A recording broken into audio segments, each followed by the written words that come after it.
여러분 한 주간 평안하셨습니까? 시편 산책 시간입니다. 오늘은 시편 34편을 봅니다. 하나님 말씀 봉독해 드립니다. 전체가 22절로 되어 있습니다. 내가 여호와를 항상 송축하며 그를 송축함이 내 입에 계속하리로다. 내 영혼이 여호와로 자랑하리니 곤고한 자가 이를 듣고 기뻐하리로다. 나와 함께 여호와를 광대하시다 하며 함께 그 이름을 높이세. 내가 여호와께 구하매 내게 응답하시고 내 모든 두려움에서 나를 건지셨도다. 저희가 주를 앙망하고 광채를 입었으니 그 얼굴이 영영이 부끄럽지 아니하리로다. 이 곤고한 자가 부르짖음에 여호와께서 들으시고 그 모든 환난에서 구원하셨도다. 여호와의 사자가 주를 경외하는 자를 둘로 진치고 저희를 건지시는도다. 너희는 여호와의 선하심을 맛보아할지어다. 그에게 피하는 자는 복이 있도다. 너희 성도들아 여호와를 경외하라. 저를 경외하는 자에게는 부족함이 없도다. 젊은 사자는 궁핍하여 줄일지라도 여호와를 찾는 자는 모든 좋은 것에 부족함이 없으리로다. 너희 소자들아 와서 내게 들으라. 내게 여호와를 경외함을 너에게 가르치리로다. 생명을 사모하고 장수하여 복받기를 원하는 사람이 누구뇨? 내 혀를 악에서 금하며 내 입술을 괴사한 말에서 금할지어다. 악을 버리고 선을 행하며 화평을 찾아 따를지어다. 여호와의 눈은 의인을 향하시고 그 귀는 저희 부르짖음에 기울이시는도다.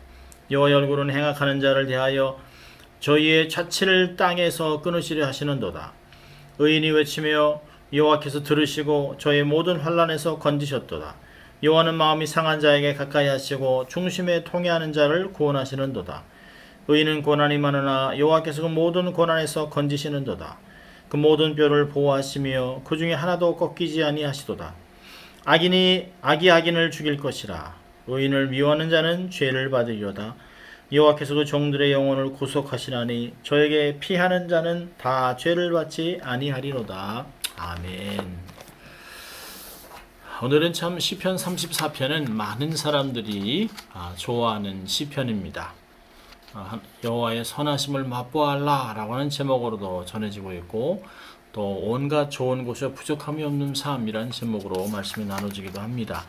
오늘은 부족함이 없으리로다 라고 하는 제목으로 말씀을 나누려고 합니다. 오늘의 시편의 표제는 다윗이 아비멜렉 앞에서 미친 채 하다 쫓겨나서 지은 시라고 되어 있습니다. 그러니까 사무엘상 21장 10절부터 22장의 배경이 오늘의 말씀입니다. 여러분, 애굽의 왕이 바로인 것 같이 아비멜렉은 블레셋 왕의 공식 칭호인 것 같습니다. 사무엘상에 그 블레셋 왕 아비멜렉의 이름은 아기스라고 합니다. 20대 초반에 다윗이 다윗에게 쫓겨 이스라엘에선 더 이상 숨을 곳이 없기 때문에 원수의 나라인 블레셋으로 피신했습니다. 블레셋은 지중해 인근의 5개 성읍의 연합국가인데요. 이 중에서 다윗은 아기스가 다스리는 가드로 피했습니다. 여러분, 가드는 우리가 잘 아는 골리앗의 고향입니다. 그러니 가드 사람이 다윗을 잊을 수가 없어요. 그러니까 다윗이 가드로 피했다라고 하는 것은 자신의 그 처한 상편이 얼마나 절박했는지를 보여줍니다. 여러분, 가드왕 아기스에게 피했을 때 시내들은 다윗을 단번에 아뢰봤습니다. 그리고 사무엘상 21장 11절에 이렇게 얘기합니다. 이는 다윗을 얘기합니다. 그 땅의 왕 다윗이 아닙니까? 무리가 춤추며 이 사람의 일을 노래하여 이르되 사울이 죽인 자는 천천히요 다윗은 만만이로다 하지 않았습니까? 라고 딱 지적을 합니다. 그러자 다윗은 순식간에 살아남기 위해서 원수 앞에서 대문짝에 얼굴을 그으면서 침을 수하며 질질 흘리면서 미친 척을 합니다. 그러니까 왕이 우리나라에 미친놈이 없어서 또 미친놈 하나 데려왔냐, 당장 쫓아내라 하는 말을 듣고 결국은 위기를 모면하고 나옵니다. 아기스 왕 앞에서 쫓겨난 다윗은 아둘람 동굴로 피신했다라고 사무엘상 22장 1절은 얘기합니다. 다윗이 아둘람 동굴로 돌아왔다는 이야기를 듣고 아비와 또 친척들이 다 많은 사람이 그를 의지하려고 찾아옵니다. 근데 2절을 보면 다윗에게 찾아온 자들의 모습들이 이렇게 나옵니다. 환난당한 모든 자, 빚진 자, 마음이 원통한 자, 그들에게 모였다. 이렇게 한 400명이 모였습니다. 전부 다 사회에서 억울함을 당하고 소외된 자들입니다. 재능도 있지만 끈이 없어서, 줄을 잘못 서서, 배경이 안 좋아서 어려움을 당했던 그런 사람들입니다. 이들이 나중에 결국은 다윗이 세운 나라에 아주 백번 같은 역할을 하지만 그 당시에는 사실 아무것도 아닙니다. 여러분, 다윗이 혼자 도망다니기도 어려운데 400명이나 되는 그들의 식구들까지 엄청난 무리가 몰려들었습니다. 그리고 유다의 광야, 또 동굴에서 삶을 살면서 다윗이 자기가 하나님께 받은 은혜를 생각하면서 기록한 시편이 바로 오늘 시편입니다. 그리고 이 시편이 쓰여진 후에 3년 후에, 사실은 어려움을 당한 3년 후에 다윗이 다시 왕위에 오르는 축복을 받습니다. 자, 여러분 보면 그 시편 그 1절을 보면 내가 여호와를 항상 송축하며 그를 송축함이 항상 내 입에 계속하리로다. 여기 개역판에는 그 항상이라는 단어가 두 번 나오지 않고 한 번밖에 나오지 않지만 원문에는 항상 근데 항상이라는 단어가 두 개가 달라요.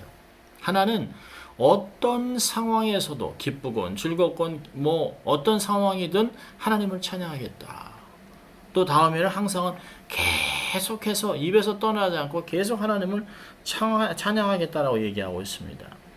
이런 찬양을 함께한 곤고한 자리 듣고 기뻐할 것이라고 말하고 있습니다. 여러분, 이것이 찬양의 긍정적인 목표죠.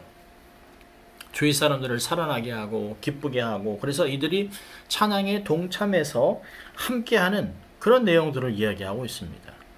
여러분, 3절은 찬양의 내용을 말하는데요. 나와 함께 하나님의 광대하심을, 그 이름을 높여드리자라고 얘기합니다.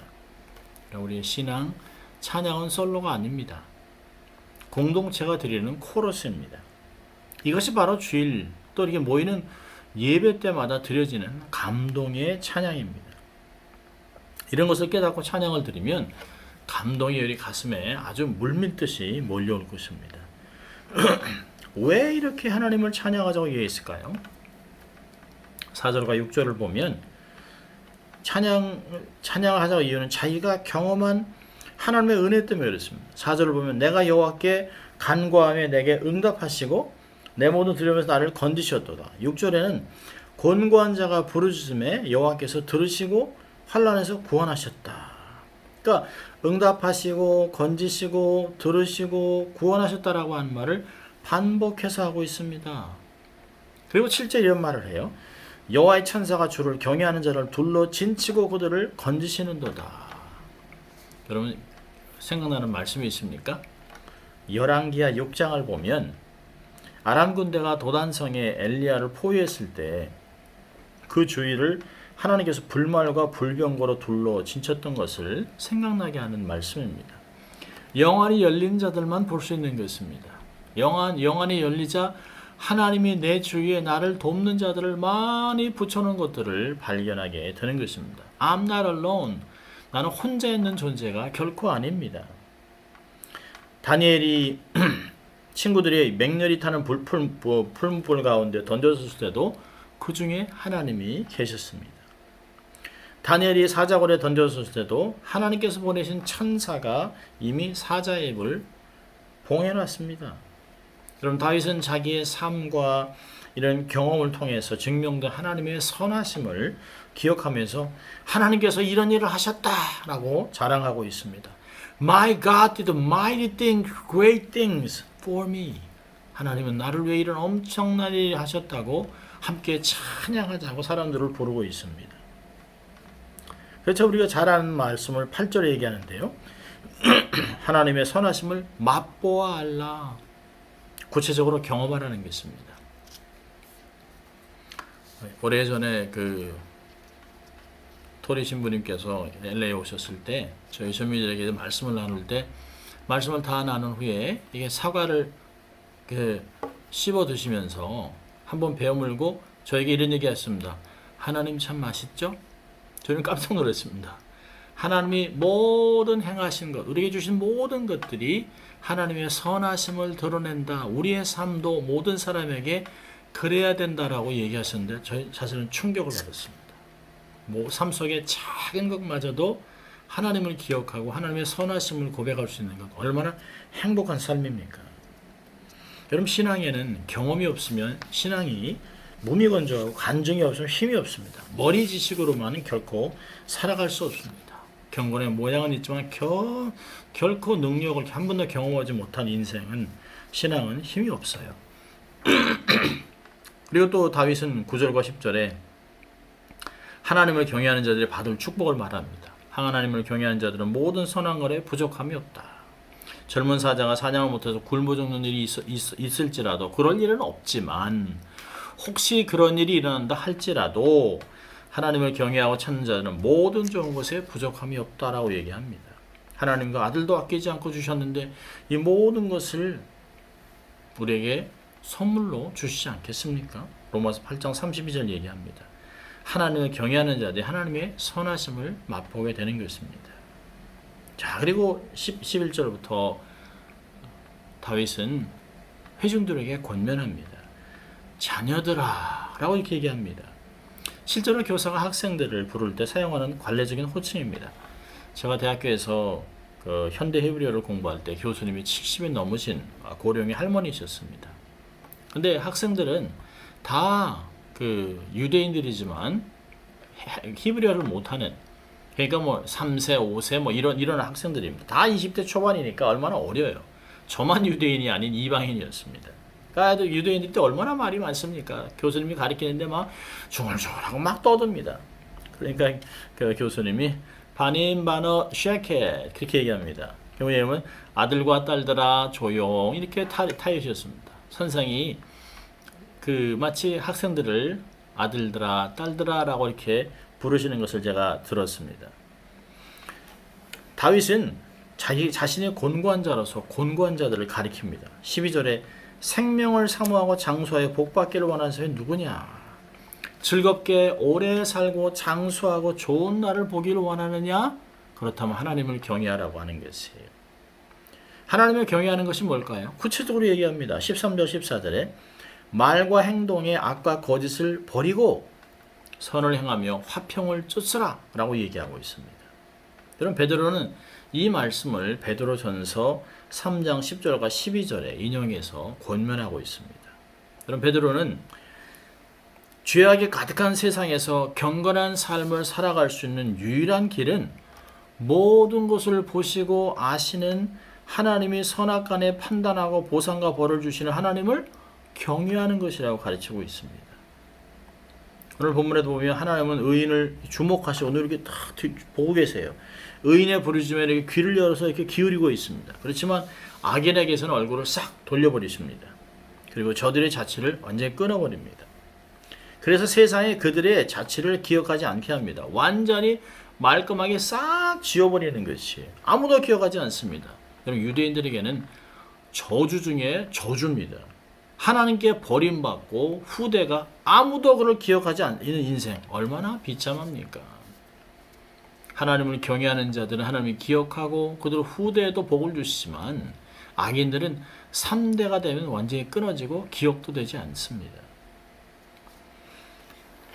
그럼 다윗은 18절 19절에 하나님은 마음이 상한 자 중심으로 통회하는 자를 가까이 하시고 구원하시고 의인에게는 고난이 많다라고 말합니다. 마치 예수님께서 가르친 산상설교의 팔복과 대단히 비슷합니다. 주님은 심령의 가난한 자와 의를 위해 핍박을 받는 자는 복이 있다 행복하다라고 하면서 천국이 저희 것이라 라고 마태복음 5장 3절 10절은 얘기했습니다. 그러니까 하나님의 말씀으로 거룩하게 살고 경건하게 삶을 살아가려면 세상에서 고난을 당할 수밖에 없어요. 악인들을 이길 수가 없습니다. 저들은 불법인 뭐든 법이 없어요. 못할 짓이 없습니다. 그러나 우리는 그렇게 살 수 없잖아요. 하나님을 대표하고 하나님 나라를 증거하는 하나님의 사자들로 삶을 살아가며 거룩을 드러내야 하기 때문에 우리는 그럴 수 없는 것이에요. 법을 꺾을 수 없습니다. 그래서 고난을 당하는 것이에요. 그런데 하나님은 때를 따라 돕는을 베푸시지요. 또 고난당할 쯤에 우리 감당 못하면 피할 길을 내신다라고 고린도전서 10장 12절 얘기하지요.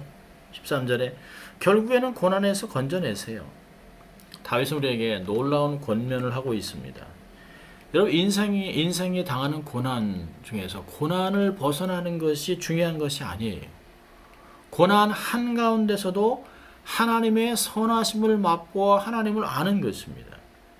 고난 중에서 하나님의 선하심을 맛보아 안 사람들은 자기의 삶을 통해서 하나님의 영광을 드러내고 하나님의 영광을 받으십니다. 이런 사람들을 하나님이 기억하시고 귀하게 인정하시고 후대에도 영영히 기억하게 합니다. 여러분 우리의 믿음의 선조들이 그렇게 삶을 사시지 않았습니까? 우리가 주기철 목사님 기억하는 것, 그분이 그렇게 삶을 사셨습니다. 12사도도 다 그렇게 살았습니다. 속사도 2000년 동안 주를 위해 헌신하고 고난당하고 죽었던 모든 사람들이 다 그렇게 삶을 살았습니다. 여러분 기억하세요. 삶에서 만나는 고난이 내 삶을 불행하게 만들 수 없습니다. 사고, 장애, 가난 무엇이 되든지 그것은 삶에 놓여진 장애물일 뿐입니다. 나의 본질을 바꾸지는 못합니다. 나의 하나님과 언약 신분을 바꿀 수는 없습니다. 내 삶의 거침돌일 뿐이에요. 이것을 주님의 도우심으로 디디고 일어나서 앞으로 전진해야 하는 것입니다. 그리고 하나님의 위대하심을 찬양하며 사는 것이에요.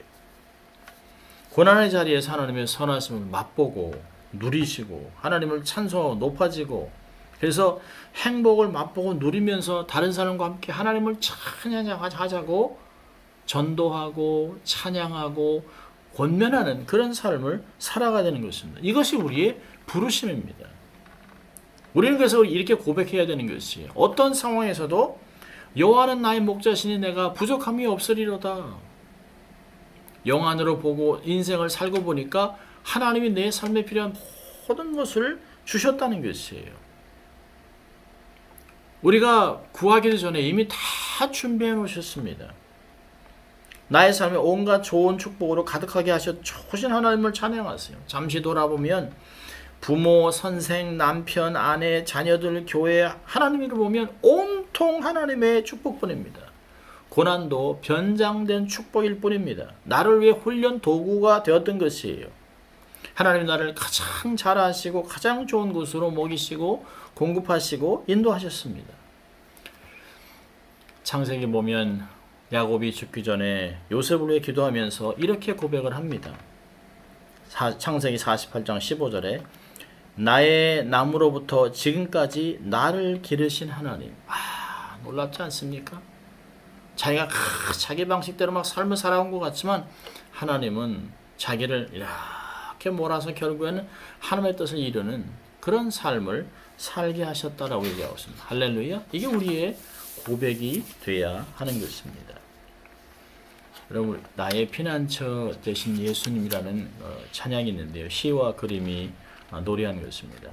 여러분 아마 잘 아실 거예요. 나의 피난처 예수 의지해요. 나의 피난처 예수 의지해요. 나의 가는 길에 거센 바람 몰아쳐와도 나의 피난처 예수 의지해요. 아버지 나를 사랑하시니 나의 모든 것 주께 드려요. 아버지 내가 여기 있으니 주님 영광 임하여 써주세요. 아멘. 주님은 우리에게 피난처 되시고 우리의 삶을 완벽하게 인도하실 것입니다. 고난 중에서라도 하나님의 선하심을 맛보고 알고 그것을 증거하는 여러분 될 수 있기를 주의 이름으로 축원합니다. 기도하겠습니다. 하나님 아버지 감사합니다. 하나님을 경외하는 자에게 모든 부족함이 없을 것이라고 말씀해 주시고 하나님을 경외하라 권면하신 그 말씀 우리가 기억하고 평생 어떤 상황에서도 하나님을 경외하고 찬양을 드리고 살아가는 저희들 될 수 있도록 주님 축복하여 주시옵소서. 감사하고 예수님 이름으로 기도합니다. 아멘. 한 주간도 하나님을 찬양하는 경외하는 여러분 될 수 있기를 주의 이름으로 축원합니다. 사랑하고 축복합니다.